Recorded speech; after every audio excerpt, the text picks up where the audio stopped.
WHO yatangaza kuongeza nguvu na ushirikiano wake na serikali ya Kongo katika mapambano dhidi ya Mpox. WHO imesema hayo wakati wa kikao na gavana wa jimbo Kivu Kaskazini Meja General Peter Chirimwami kwenye ofisi yake mjini Goma.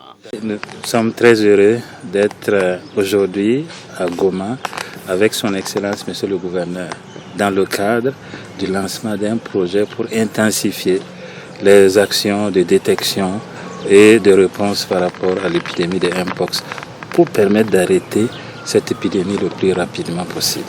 Oui, c'est un projet qui arrive au bon moment et qui a été développé avec l'appui du Royaume-Uni et qui va permettre d'intensifier la détection des cas, les investigations et permettre de répondre très rapidement avec une prise en charge adéquate pour les patients et également renforcer les mesures de prévention des infections au sein des communautés et également la communication autour du Mpox.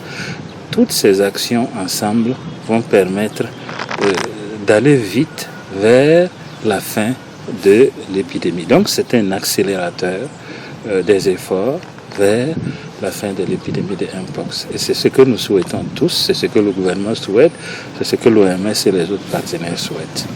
Upande mwingine, Umoja wa Uingereza ukisema upo tayari kushinikiza swala la amani na usalama mashariki mwa Kongo, wakisema wajumbe wa Uingereza ambao wamekutana na gavana Chirimwami.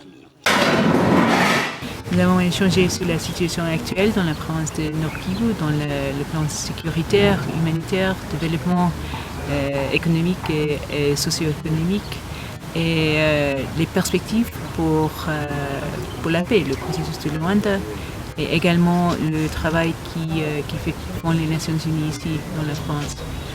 Donc, je crois que c'est pas à nous à dire ça. Les deux présidents continuent à réaffirmer leur engagement et également leur confiance dans la facilitation du président angolais et du président Lorenzo. Et c'est à nous d'appuyer et soutenir ce processus. Mais je sais que nous sommes ici pour voir la réalité des choses dans le Nord Kivu, de voir la situation des personnes déplacées, la violence, la situation humanitaire, pour voir comment est-ce que la Grande-Bretagne puisse aider les citoyens congolais et aussi comment est-ce que nous puissions soutenir davantage le processus de paix. Mais le paix se fait entre les parties prenantes et pas avec les amis du pays. Le processus de Luanda est le seul processus actuel, donc c'est important de continuer à respecter le processus, d'engager sincèrement avec le processus pour les parties prenantes. Donc, il y aura un sommet le 15 décembre, j'espère, entre les chefs de l'État du Luanda, de la RDC et également de l'Angola. Donc on espère que ça va trouver des solutions. Je répète, c'est pour les parties prenantes, pour les pays voisins, de trouver les solutions. Mais nous sommes là pour accompagner la paix et également pour accompagner les civils qui ont été touchés par la guerre. Madame Tiffany Sadler va directement après son visite ici en RDC, après Kinshasa et Goma à Kigali. Donc elle est plus que capable de passer des messages au Rwandais aussi. Pamoja na hayo, RSF ikiomba viongozi kushirikiana na wanahabari katika kuvunja taarifa za uongo na kusaidia wanahabari kufikia habari za ukweli. RSF ikiomba wanahabari waliokimbia na kuhama makazi yao kuungana mkono. Nous sommes accompagnés par notre précieux partenaire, l'UNPC Nord Kivu, avec lesquels nous mettons beaucoup de projets ici à Goma et aussi en RDC pour améliorer la situation des journalistes et garantir la liberté d'expression.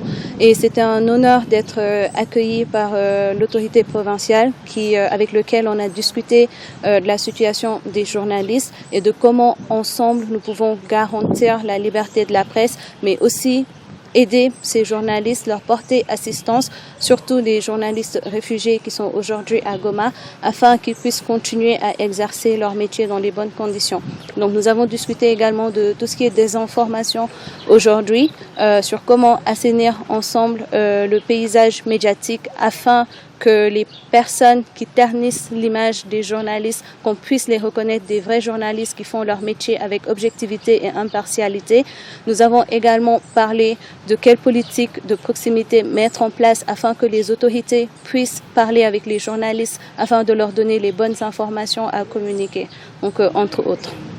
Alors, il a été très à l'écoute et